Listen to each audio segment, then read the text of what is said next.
This week, we touch on a topic that's dear to the hearts of many Nigerians, me included: prison congestion. Here's a fact: 70% of the inmates you see in prison are awaiting trial. 70%. Do we not have enough courts to try them? And those who are actual convicts, are we reforming or punishing them? After going through Nigeria's prison system, can these convicts effectively be reintegrated into society?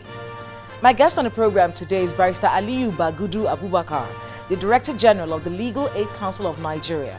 He talks me through these challenges and the recently signed FCT sentencing guidelines and practice directions, which it is hoped will be replicated across the country to decongest prisons.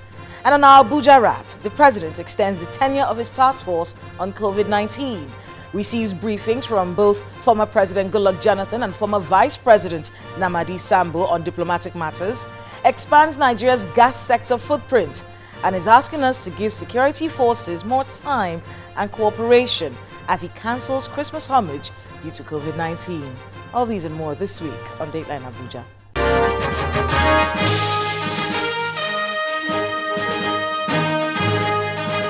Hello and welcome to Dateline Abuja. I am Kayla Megwa. There's no telling what heinous crimes are committed behind prison walls, and to subject someone who might be innocent of a crime to that sort of experience can be severely damaging. What is being done about prison congestion in Nigeria?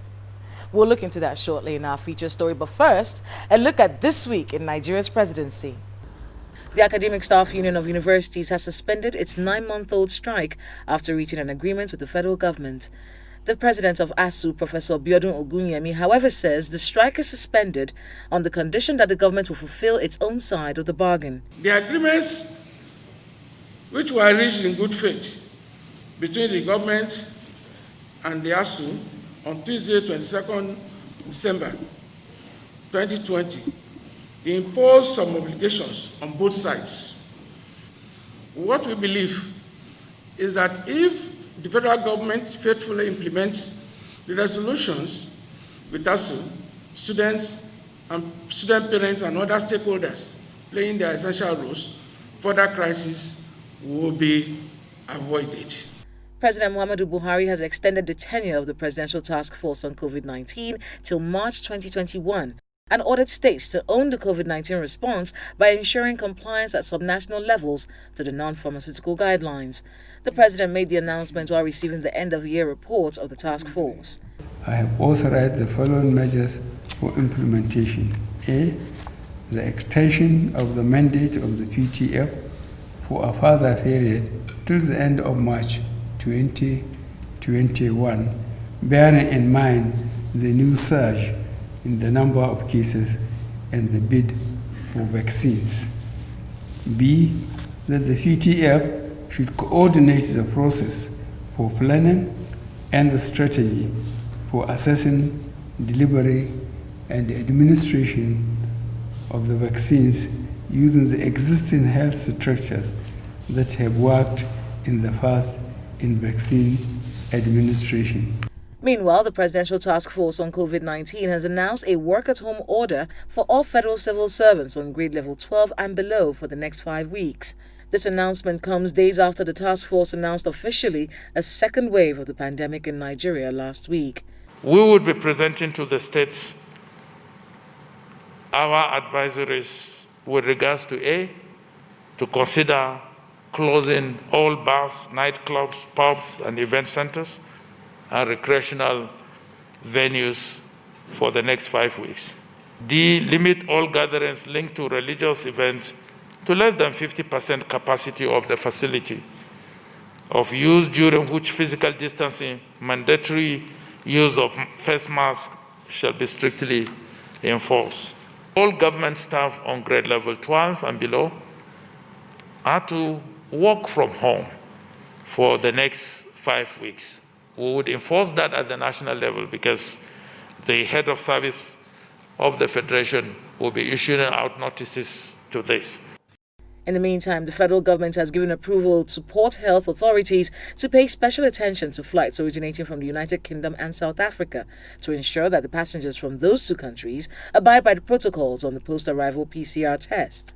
The national coordinator of the Presidential Task Force on COVID-19, Dr. Sani Aliyu, made the disclosure at the PTF briefing. Effective from 0001 hours on Monday, the 28th of December, all passengers coming into the country from the UK and South Africa on direct flights must use the Nigeria International Travel Portal to register, fill in their health questionnaire. They must upload a negative COVID-19 PCR result with a validity of not more than 5 days, and they must pay for a COVID PCR test at day 7 of arrival in country. Staying with the COVID-19 pandemic, the President of the Senate, Senator Ahmed Lawan, is dissatisfied with the preparedness of the federal government to vaccinate Nigerians for COVID-19. This is in spite of assurances by representatives of government agencies in the health sector during a meeting with the Senate leadership that government is ready for a successful COVID-19 vaccination of citizens. According to the Executive Secretary, National Primary Healthcare Development Agency, Dr. Faisal Shuaib, the sum of 156.7 billion naira is required for the vaccination in 2021 and 220.9 billion naira for 2022. You have to make a lot of effort to convince me of all those things said here. Everything is ready, everything is ready. This is a matter of life and death. If we don't have any structure on ground, we better start working on it. It's better the vaccine is delayed. Get the infrastructure right or the logistics right, and then vaccinate our people. Then bring the vaccines, get them contaminated or invalidated, and kill our people. Still with the federal lawmakers, the National Assembly has passed a 13.588 trillion naira 2021 budget. This is an increase of 505 billion naira proposed by the executive. Both chambers are asking President Buhari to send a supplementary budget because of the increase in oil price in the international market, which is hovering between $47 to $50 per barrel. President Muhammadu Buhari has commissioned the newly acquired Nigerian Air Force Mi-171E helicopter, 2 reactivated Alpha jets, and 1 L-39ZA aircraft, all belonging to the Nigerian Air Force. The commissioning took place in Kaduna, and the president joined virtually from the State House in Abuja. According to the president, his administration has boosted the capacity of the Nigerian Air Force by 23 brand new aircrafts in recent times, with more still on the way. The Federal Executive Council has approved contracts worth 44.5 billion naira for various contracts under the Ministry of Works and Housing, Power, and the Federal Capital Territory. It also approved 8.1 billion naira for the completion of the rehabilitation of some roads across Nigeria. The Minister of Works and Housing, Mr. Babatunde Fashola, made the revelation at the end of the last cabinet meeting for the year.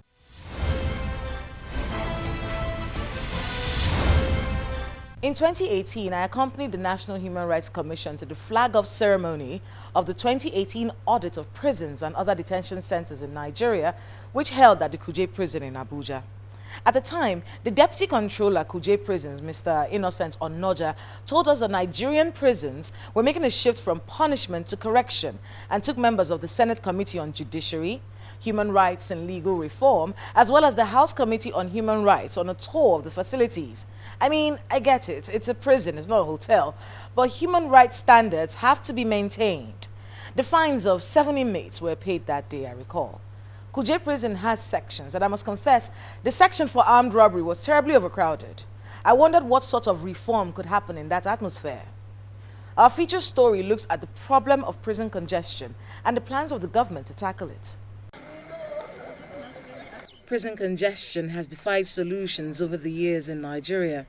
A recent audit of correctional centers by the National Human Rights Commission found that not only are facilities at the correctional centers inadequate, there's also the major challenge of overpopulation, with awaiting trial inmates constituting over 70% of the population.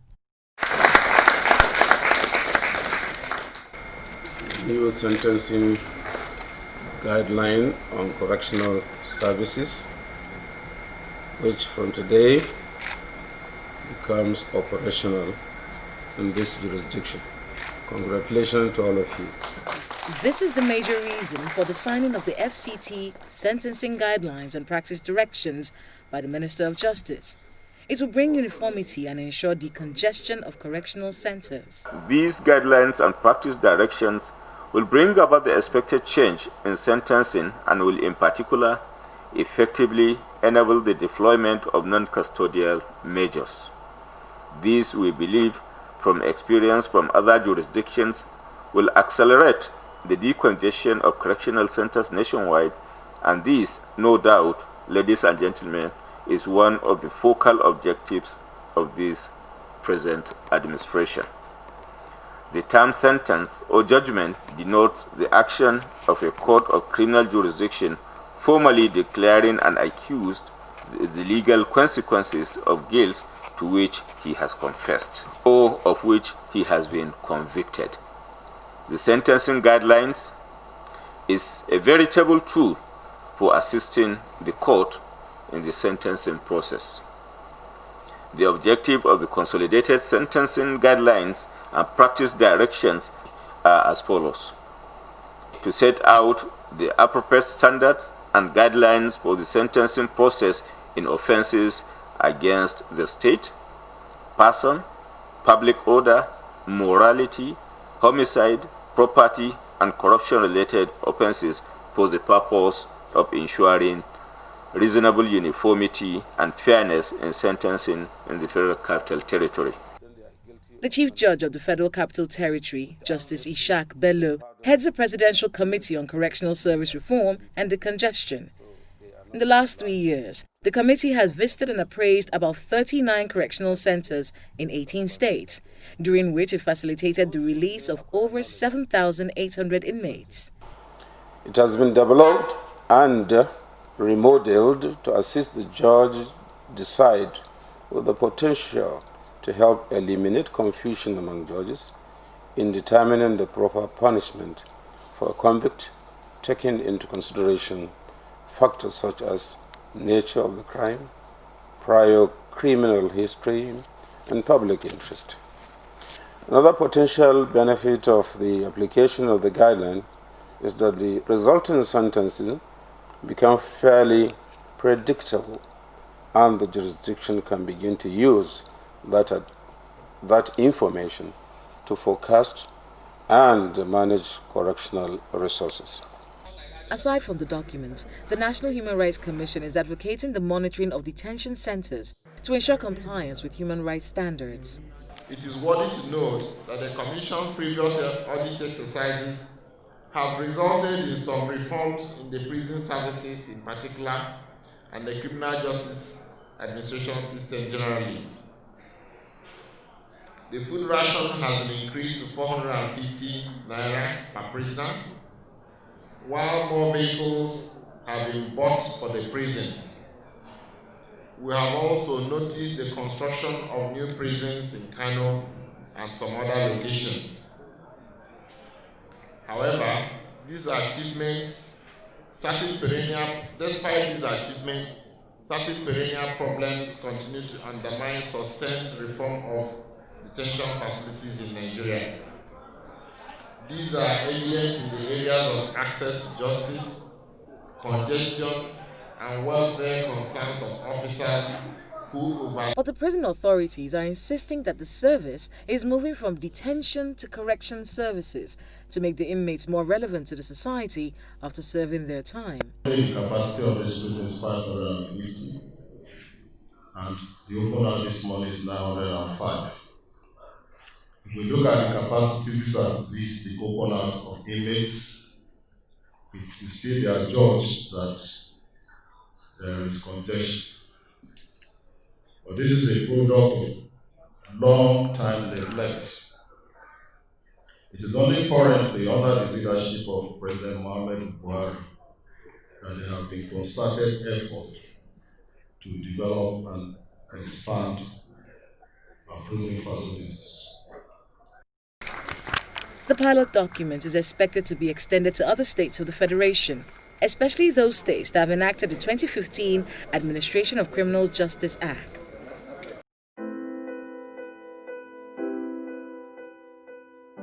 Welcome back. Most of the people awaiting trial in prison are there because they can't afford proper representation and they cannot afford to pay the fines levied at them. It is specifically for this group of people that the Legal Aid Council of Nigeria was created, providing legal aid and legal advice to people with low income who could not afford to procure them for the enforcement or vindication of a legitimate right or for the purpose of obtaining a just relief. My guest is the Director General of the Legal Aid Council of Nigeria, Barrister Aliyu Bagudu Abubakar, and he's excited about the FCT's sentencing guidelines and practice directions document.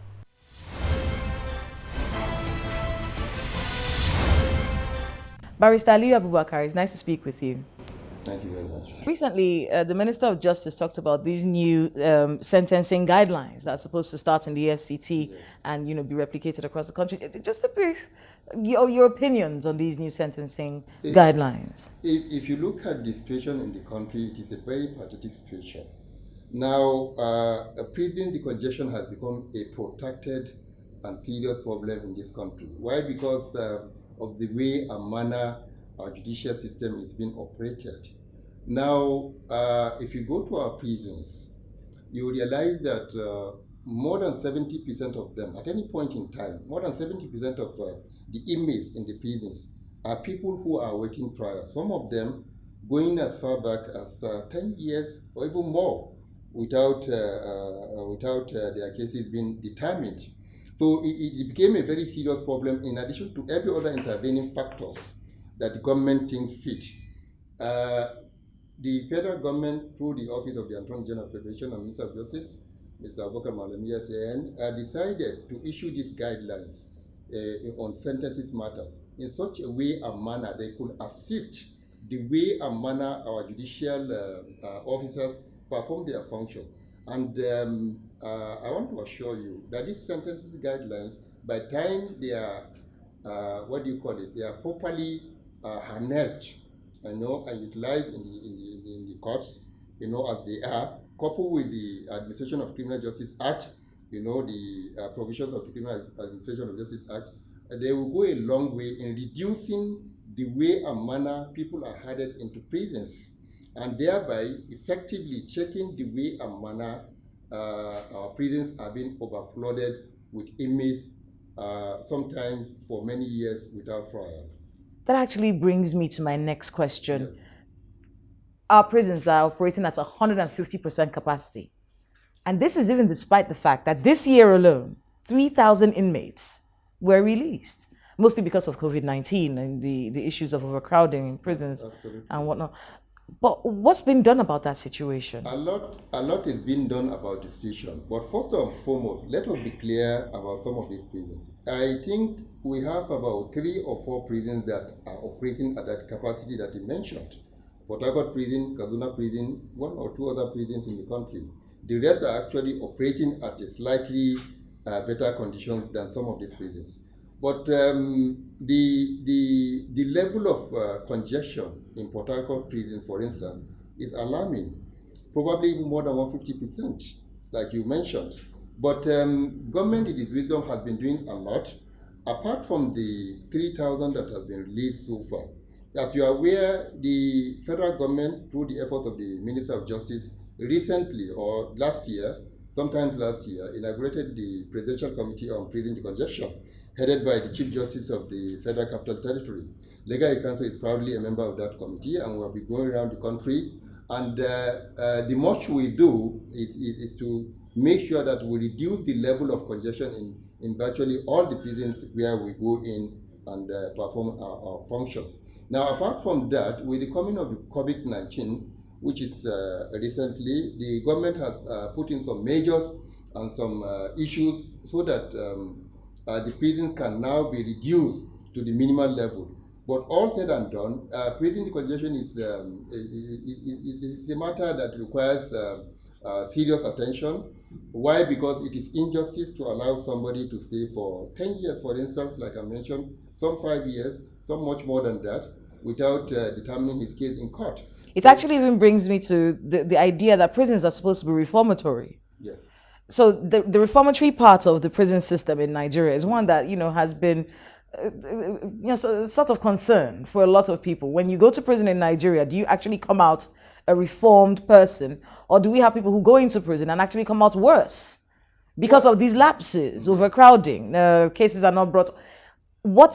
Is there any plan to make Nigeria's prisons more reformatory than anything else? I think it is. I think the provisions of the new Correctional Service Act 2019, which was signed recently by Mr. President, is aimed towards the reformative aspect of prisons, which is why, if you look at it under the new act, which repealed the 2004 Prison Act, you know, it subdivided the issue of punishment into two. You now have custodial and non-custodial sentencing. Now, the bulk of non-custodial sentences, which is contained under the provisions of the new Correctional Service Act, is aimed at reforming the person as against punishing the person, and that is why it made a provision for non-custodial. You don't have to go to prison, or even if you go to prison, there's a way out through which you now the system now try to reform instead of punishing you and making you a hardened criminal. So I think government is doing a lot, and that there is a lot of effort towards making the prison system or the correctional center system reformative rather than punitive. Well, the Administration of Criminal Justice Act was introduced basically to reduce the length of trials in court and ultimately reduce the number of inmates that are awaiting trial, which is something that you've been talking about since. That's not been the case. How do we correct this? Yes, the Administration of Criminal Justice Act is intended to shorten the time limit, you know, for trials, especially criminal matters in our various courts. And I think so far so good. That act, that singular act, has succeeded in if you go to court today, that singular act has succeeded in making sure that certain matters are heard timeously. So that's the thing. It's certain matters. Yes. Well, the bulk of the matters, yes, you know that the bulk of the matters end up dragging on and on and on and on, despite the fact that this act is supposed to shorten that period. So what's the problem? Criminal justice system is very complicated procedure. Sometimes the problem could arise as a result of investigation. Sometimes it will arise as there are so many factors that are involved in prosecuting criminal matters. But the system, the Criminal Justice Act, is intended to shorten that period. And like I told you earlier, I can assure you that it has done a lot and is doing a lot. The provisions of the Act have been followed strictly by the courts, even though the impact might not be visible immediately. But I can assure you something is being done, and some achievements have been recorded by the impact of those provisions contained in the Act. So it's something that is being done, and it has assisted. It has assisted so much in reducing the amount of people that go to jail on a daily basis. Well, thank you, Barrister Aliyu Abubakar, for speaking with us. Thank you very much. Very grateful. Thank you.